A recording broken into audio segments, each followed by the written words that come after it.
Good day and welcome to Big Bad Tech. I'm your instructor Jim Pytel, and today's topic of discussion is mesh analysis as applied to DC circuits. Our objective today is to learn to employ mesh analysis in an effort to solve for desired electrical quantities for circuits with more than one source. Bottom line up front, mesh analysis is an obsolete circuit analysis technique, and I simply cannot understand the continued inclusion of this topic in basic electronics classes. The only reason I'm including this topic in the Basic Electronics 1 DC Circuit Analysis playlist is out of sheer pity for those students enrolled in basic electronics classes whose instructors force them to learn and use this technique. Mesh analysis is unnecessarily complicated, of limited use, and has been largely replaced by software circuit analysis. This being said, mesh analysis is elegant, cool, and makes an excellent party trick when in the company of nerds. Let it never be said that I labeled mesh analysis as ineffective, but rather unnecessary and unimportant when compared to other circuit analysis skills and practical hands-on exposure to instrumentation and equipment. There are special occasions in which mesh analysis is the perfect fit, but those occasions are so few and so far between they're really not worth the trouble of you dedicating countless hours of your precious life to the study of mesh analysis. For students enrolled in my particular basic electronics course, you'll be happy to know that this lecture is optional. If you are one of my students, in place of this lecture, I'm asking you to go get yourself a girlfriend, a boyfriend, a dog, or take up a time-consuming hobby. If you've already got one or more of these things, go have a baby. There are far more important things to do in life that have far more carryover value than mesh analysis. If you're still with me, you're either completely bored or more than likely being compelled to learn this technique by your instructor because their instructor made them learn it when they went through basic electronics class 50 years ago. We're not going to dilly-dally with this technique too much. We're going to rip this figurative bandage off rather quickly and get us over and past this otherwise easily avoidable bump in the road of forward progress.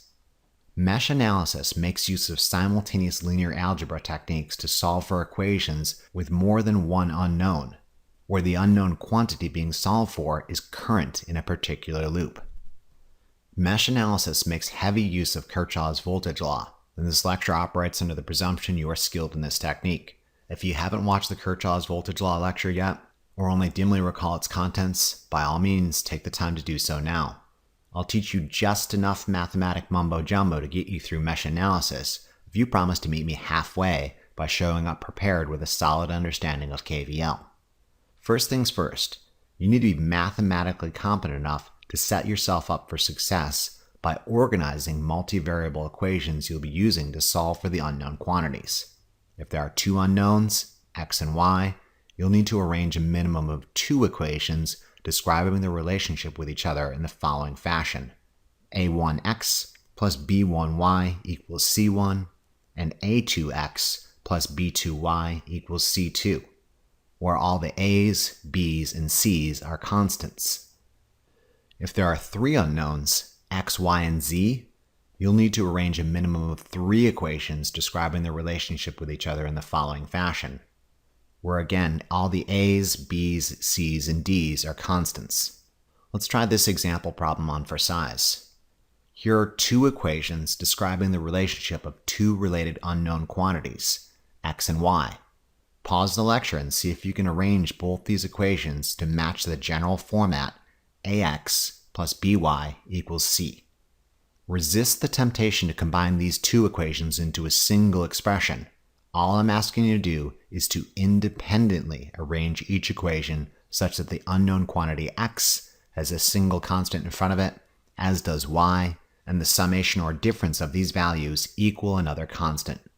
If you perform the algebraic manipulation correctly, you group the first equation like this.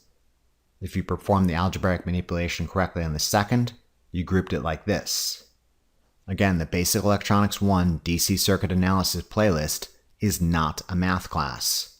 It's an applied math class discussing electronics using math you should feel comfortable applying with no outside assistance. This being said, if you're having problems performing algebraic manipulation, I'm strongly urging you to check out the review of basic algebraic manipulation in the DC Math lecture, available at the Big Bad Tech channel. Remember, equations describe an equality, and for equations to remain valid, equality must be maintained.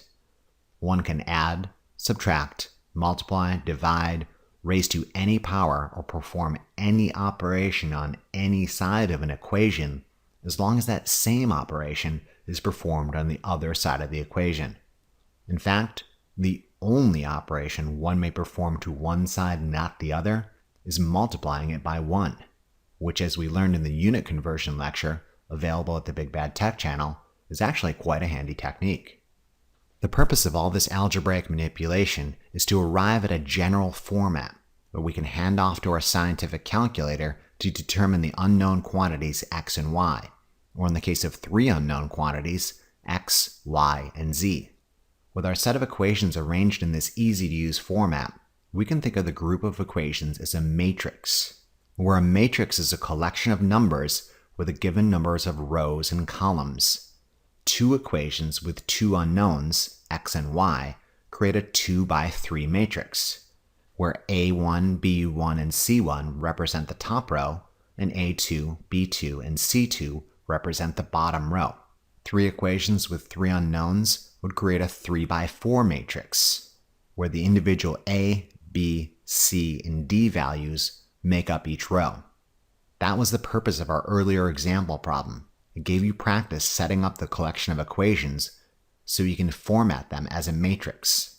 Our 2 equations, when entered into our 2 by 3 matrix, have a top row of -9, 4, -6, and a bottom row of 4, -7, 2. To solve for the unknown quantities x, y, and sometimes z, one can make use of several methods of varying complexity.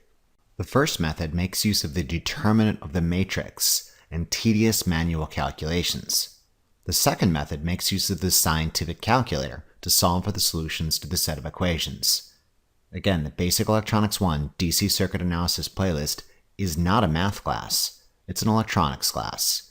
We're going to skip the mathematical mumbo-jumbo and just whip out the scientific calculator and let it do the heavy lifting. My scientific calculator of choice is the Texas Instruments TI-89 Titanium Edition Graphing Scientific Calculator. Made in China. Trust me, if it was really made in Texas, it'd be much bigger and much, much more annoying. If you got a different calculator, it's on you to figure out how to perform the following tasks. First, we need to enter the 2 by 3 matrix into this calculator. Start by pressing the Apps key. Scroll down to 6, Data Matrix Editor. Scroll right to choose New or Current if you've previously entered a matrix. If new, you're going to have to choose Type. Scroll right, then scroll down to 2 Matrix. The folder is where you want to put it. I always just keep it in main. Variable, you need to assign it some recognizable string of alphanumeric characters. In this case, I'm just going to call it A. Press Enter. Now go down to Row and enter 2, and then Column, enter 3. Now you're brought to the Matrix Editor screen. Simply enter the constants A, B, and C as you have already arranged them using the recommended format left to right.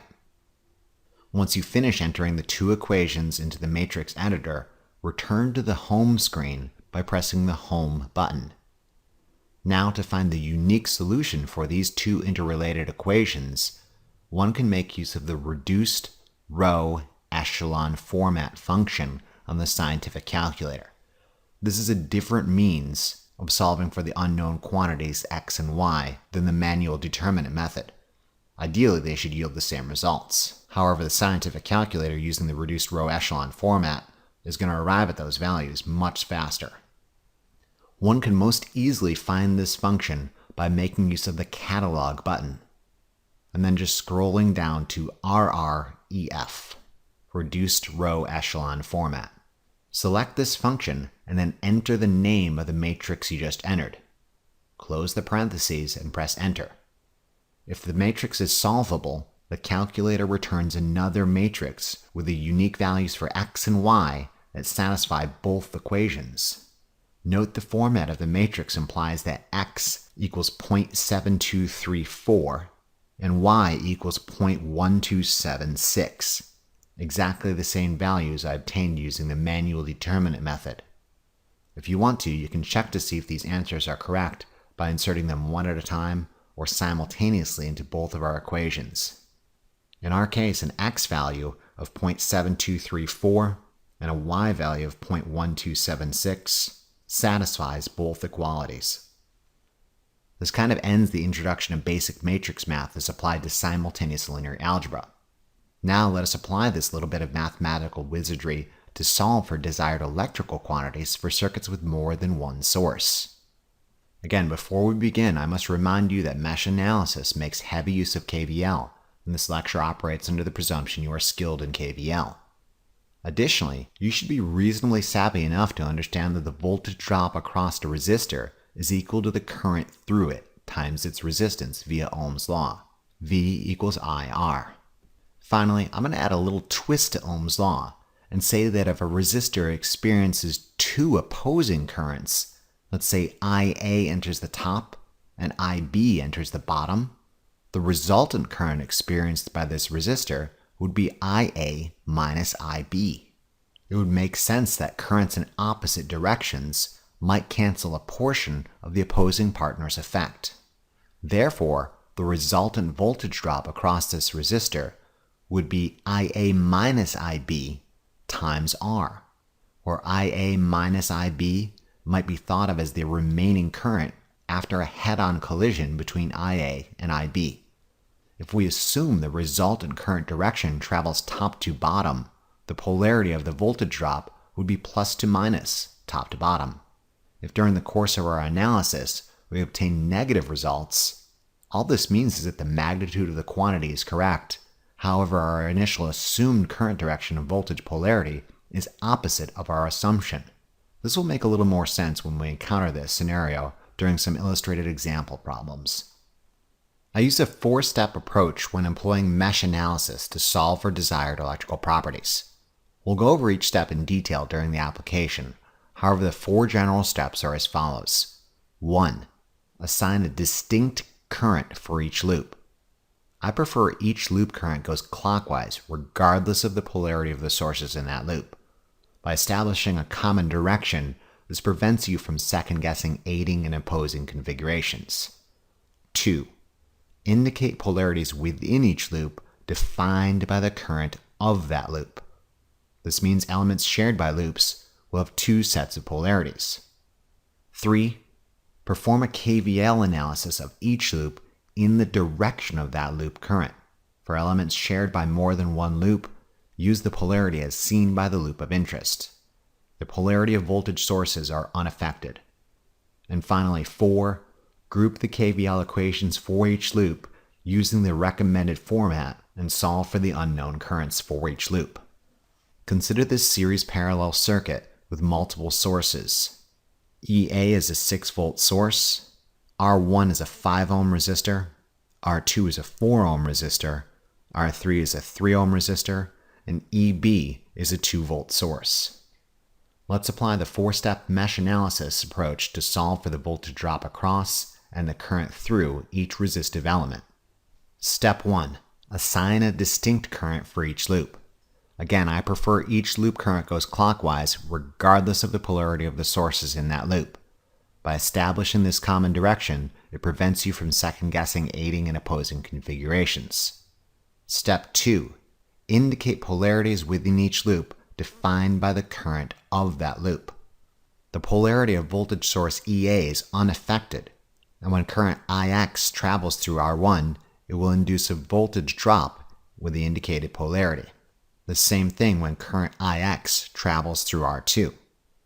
For our second Y loop, however, current is traveling from the bottom to the top of R2. The polarity of the voltage drop V2 with respect to IY will therefore be plus to minus, bottom to top. R3 will have a polarity left to right, plus to minus, and the polarity of the voltage source EB is unaffected.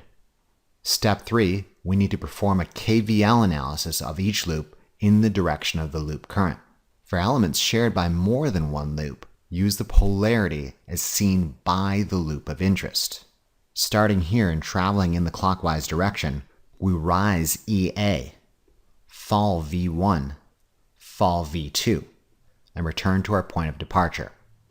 Given our understanding of Ohm's law, where the voltage drop across a resistor is the current through it times its resistance, V1 can be rewritten as Ix times R1. The same can be said for V2, where V2 is equal to the current through it times its resistance. However, in this case, Ix and Iy are opposing each other, and the current through R2 is equal to Ix minus Iy with the indicated polarity. Substituting in the necessary values for EA, R1, and R2, we are left with the following equation. And via algebraic manipulation, we can group it into our general format such that the KVL equation for loop 1 yields negative 9Ix plus 4Iy equals negative 6. Let's put this value to the side and let me comment on the KVL equation for loop X. Note that I performed the KVL analysis in the same direction as the loop current. Every time I went from negative to positive, I considered it a rise, and every time I went from positive to minus, I considered it a drop. This would be true regardless if it's a passive element or an active source. Consider negative to positive a rise, a positive to negative a drop. What goes up must come down. If you wanted to keep rises and drops on opposite sides of the formula, that's okay too, where rise EA equals fall V1 plus fall V2. When you impose one direction on a loop, regardless of the source polarity, you'll sometimes find some funny results. And that's why I like sticking to the minus to plus as a rise, plus to minus as a drop, and leaving it at that. Go ahead and pause the lecture and see if you can come up with a Kirchoff's voltage law analysis for the Y loop, taking into account for polarity from the perspective of that loop. Recall that elements shared by a loop will experience opposing currents, which must be accounted for. Starting in the lower left corner and traveling in the clockwise direction, we experience a fall V2, a fall V3, and a fall EB, and return to our point of departure. Given the voltage drop across a resistor is equal to the current through it times its resistance, and the fact that R2 has two opposing currents through it, Iy and Ix, V2 can be rewritten as Iy minus Ix times R2, accounting for the induced polarity from the perspective of the Y loop. Note polarity seen by the X loop is opposite to that of the Y loop. That's okay. The mesh analysis approach will take care of that. V3 could be rewritten as Iy times R3. Substituting in our given values for R2, R3, and EB, we can algebraically manipulate the equation to arrive at our general format. Now we can take these two-variable equations and enter them into our scientific calculator in a 2x3 matrix. Then use the reduced row echelon format to solve for the unknown quantities Ix and Iy.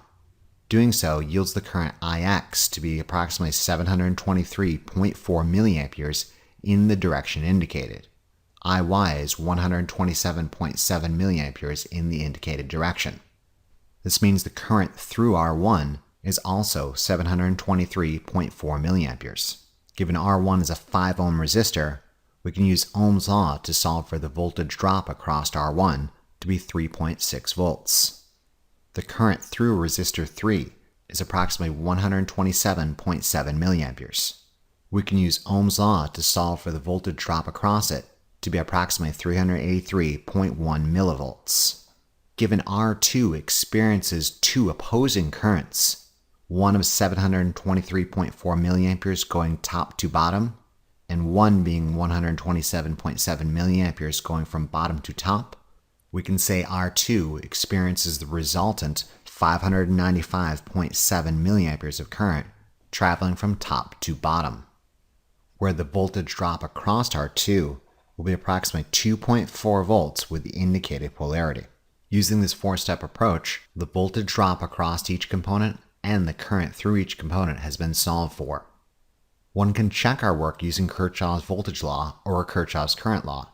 Using Kirchoff's current law, Note that 723.4 milliamperes of current enters this node, and 723.4 milliamperes of current leaves it.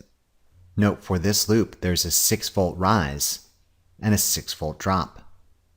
Note for this loop there's an approximately 2.4 volt rise and an approximately 2.4 volt drop. These checks ensure that we haven't made any calculations or assumptions in error, and I've got a reasonable degree of confidence that our answers are correct. Let's try another illustrated example problem on for size. Consider this series parallel circuit with multiple sources. Let's apply the 4-step mesh analysis approach to solve for the voltage drop across and the current through each resistive element. Let's do this in a step-by-step approach. Pause the lecture and do step 1. Assign a distinct current for each loop. I prefer each loop current goes clockwise regardless of the polarity of the sources in that loop. By establishing a common direction, this prevents you from second-guessing aiding and opposing configurations. I'm going to say current IX goes in this direction, and current IY goes in this direction. Now do step 2. Indicate polarities within each loop defined by the current of that loop. This means that elements shared by loops will have 2 sets of polarity. Note that the polarity of voltage sources are unaffected by the current. The polarity of elements within loop X are as follows. The polarity of elements in loop Y are as follows. Note that resistor 2 has 2 opposing sets of polarity because it has 2 opposing directions of assumed current. Now perform step 3. Perform a Kvl analysis of each loop in the direction of the loop current. Minus to plus is a rise, a plus to minus is a fall. For elements shared by more than one loop, use the polarity as seen by the loop of interest. Again, note that R2 is shared by both loops and will experience opposing currents. The Kvl analysis for loop X is as follows. There is a rise EA, negative to positive. There is a fall V1, positive to negative, where V1 is IX, the current through resistor 1 times its resistance, R1. Then a fall V2, positive to negative, where V2 is the current through resistor 2 times its resistance. In this case, the current through R2 is IX minus IB with respect to the polarity of our designated loop. Finally, there's a fall EB, and we return to our point of departure. The Kvl analysis for the Y loop is as follows. There's a rise EB, a fall V2, and a fall V3. R2 has 2 opposing currents through it, and from the perspective of the Y current, the voltage drop is equal to IY minus IX times R2, and V3 is equal to IY times R3. One can now perform step number 4. Group the Kvl equations for each loop using AX plus BY equals C format, and solve for the unique solutions using the reduced row echelon format function for a 2x3 matrix. For the X loop, we can substitute in the known values and algebraically manipulate the equation to place it in the recommended format, such that the final equation is negative 7ix plus 6iy equals 5. One can slide that to the side and do the exact same algebraic manipulations for the IY loop, substituting in the given values and algebraically manipulating. We're left with a generally formatted equation for the second loop as 6ix minus 8iy equals negative 10. These two variable equations can be entered into a 2x3 matrix, and the reduced row echelon format function yields a value of Ix to be 1 amp and Iy to be 2 amps. Notice that Ix is a current of 1 amp traveling clockwise. It will travel downwards through R2, and Iy, being a 2 amp current traveling clockwise, will travel upwards through R2. These two currents are in opposition to each other. It can be said that R2 experiences 2 amps upwards and 1 amp downwards, yielding only 1 amp upwards. The remaining desired electrical properties can be found using these loop currents, where I1 is 1 amp traveling through R1 left to right, I2 is 1 amp traveling through R2 bottom to top, and R3 is 2 amps traveling through R3 left to right. Using Ohm's law, one can solve for the individual voltage drops, where V1 is 1 volt, V2 is 6 volts, and V3 is 4 volts. Note 2 amps of current enters this node, and 2 amps of current leaves it. Notice this loop accounting for polarity through R2 has an 11 volt rise and an 11 volt drop. Notice this loop has a 10 volt rise and an equal and opposite 10 volt drop. All desired electrical quantities have been solved for using the 4-step mesh analysis technique. Note the use of Kirchoff's current law and subsequent Kirchoff's voltage law analysis confirmed our obtained values behave according to established expectations. I have a reasonable degree of confidence our answers are correct. Here's another illustrated example problem. I'm asking you to use the 4-step mesh analysis approach to solve for the voltage across and the current through the variable load resistor RL when RL is set to 7 ohms. R1 is an 8 ohm resistor, R2 is a 6 ohm resistor, R3 is a 2 ohm resistor. Source EA is 4 volts, source EB is 9 volts. Again, we'll do this step by step. See if you can perform step 1. Assign a distinct current for each loop. Again, I prefer each loop current goes clockwise regardless of the polarity of the sources in that loop. By establishing a common direction, this prevents you from second-guessing aiding and opposing configurations. There's current IX, it's going clockwise. There's current IY, it's also going clockwise. Note that the goal of this problem is to solve for the voltage across and the current through RL. In this case, it would be current IY. Don't worry about solving for other properties if this is the answer you seek. Okay, let's go ahead and see if we can do number 2. Indicate polarities within each loop defined by the current of that loop. This means elements shared by the loops, I'm looking at UR3, will have 2 sets of polarities. Polarity of voltage sources are unaffected. This is how I assigned polarities for the X loop. This is how I assigned polarities for the Y loop. Let's go ahead and see if you can do step 3. Perform a Kvl analysis of each loop in the direction of the loop current. Minus to plus is a rise, plus to minus is a drop. Again, for each loop, use the polarity as seen by that loop of interest. The Kvl analysis of the X loop is a drop V1, a drop V2, a drop V3, and given polarity, a drop EA, returning to our point of origin. Using Ohm's law, I can say the voltage drop across each resistor is the current through it times its resistance. Note that R3 has 2 currents through it. IX and IY are opposing each other, therefore the resultant current is IX minus IY, using the polarity defined by the IX loop. Substituting in the given values for R1, R2, R3, and EA, we can now algebraically manipulate this equation and attempt to place it in the general format. Pause the lecture and go ahead and see if you can do this by yourself. This is honestly one of the hardest parts of mesh analysis, and the more practice you get at it, it's just going to get easier and easier. If you've done everything correctly, you should have arrived at the general format of negative 16 IX plus 2 IY equals 4. We'll go ahead and set that to the side and see if you can perform the Kirchoff's voltage law analysis of the IY loop. The Kvl analysis of the Y loop yields the following values: drop V3, drop VL, drop EB. Using our understanding of Ohm's law that the voltage drop across a resistor is the current through it times its resistance, we can rewrite the voltage drops across R3 and RL. Given R3 has 2 opposing currents traveling through it, the current through it is IY minus IX, given polarity established by the Y loop. The voltage drop across RL is IY times RL. We can substitute in our known values and then use algebraic manipulation to arrive at the general format. You're on your own for this one.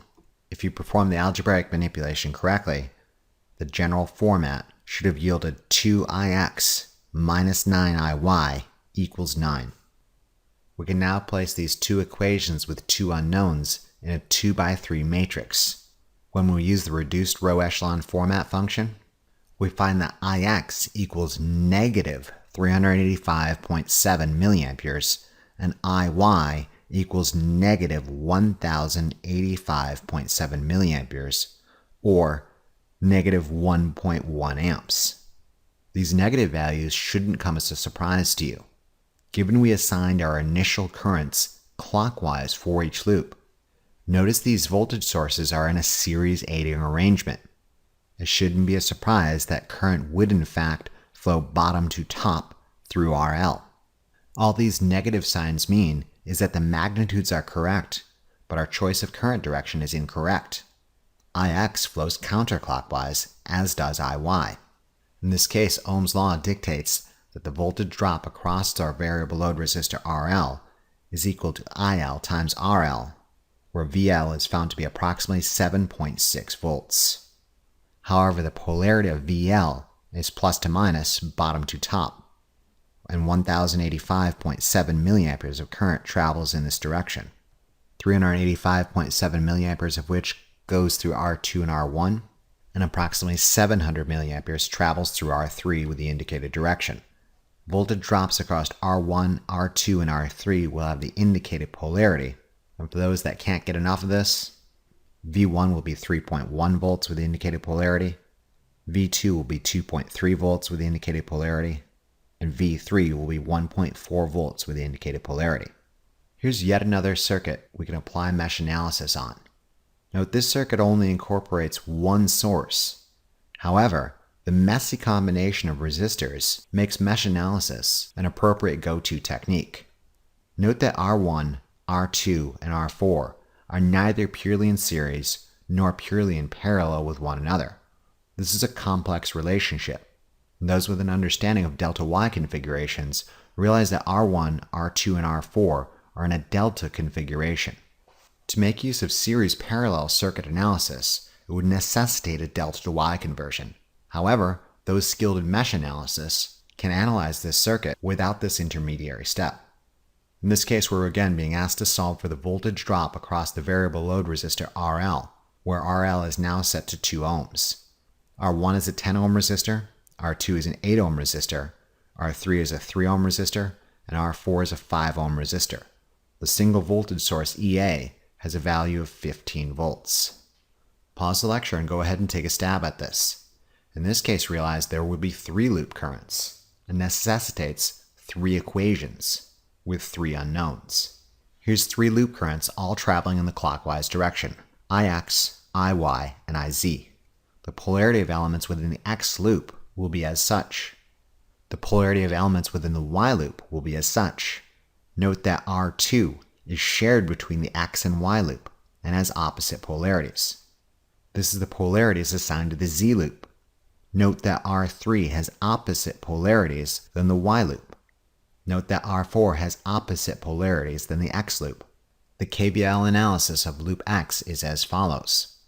Substituting in the necessary values, performing algebraic manipulations to arrive at the general format, the X loop yields negative 23Ix plus 8Iy plus 5Iz equals 0. We'll put that to the side and concentrate our efforts on loop Y.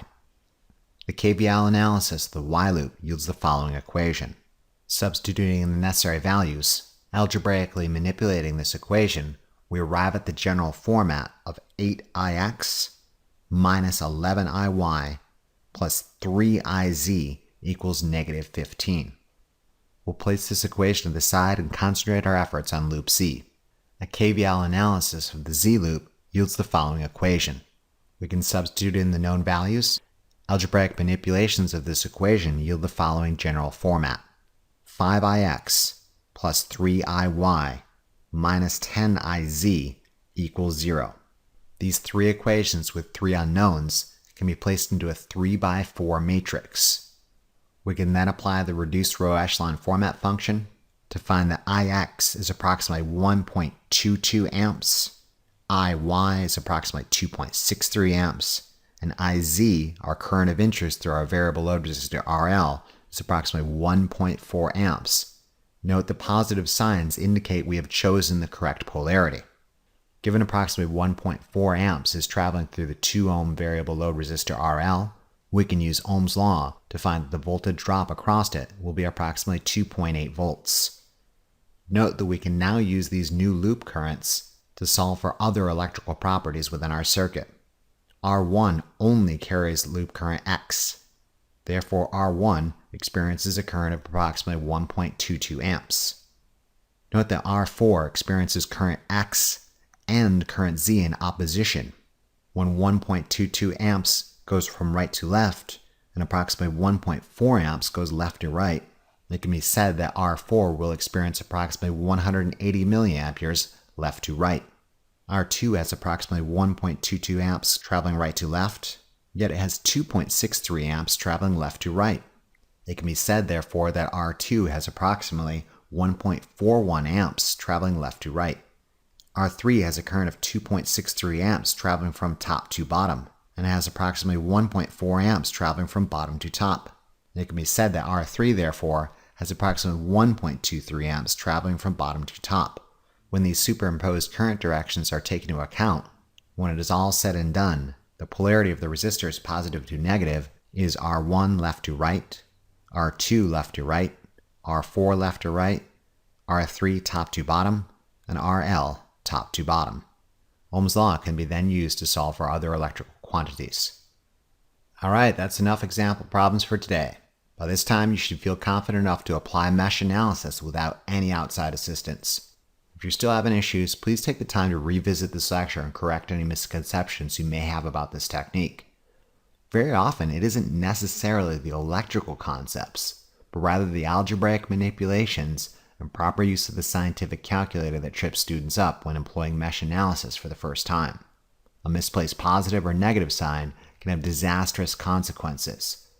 Perform the Kvl analysis of each loop carefully, accounting for polarity from the perspective of that loop's particular current. Take your time when algebraically manipulating the equations and placing them in the recommended format. Finally, enter the matrices into your calculator carefully and check your work. Don't trust your calculator and always treat the results as suspect until verified by other means.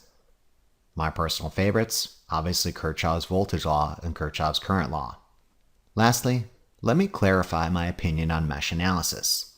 At the beginning of this lecture, I came down pretty hard on this technique, and those that took offense to this, too bad, you're wrong. Mesh analysis does not belong in a Basic Electronics 1 DC circuit analysis class for this very important reason. Most career fields will never, ever, ever make use of this technique, and those instructors that insist upon taking up class time to discuss it are wasting precious moments of your life. The simplest and cheapest of computers can perform circuit analysis and simulation of complicated multi-source networks.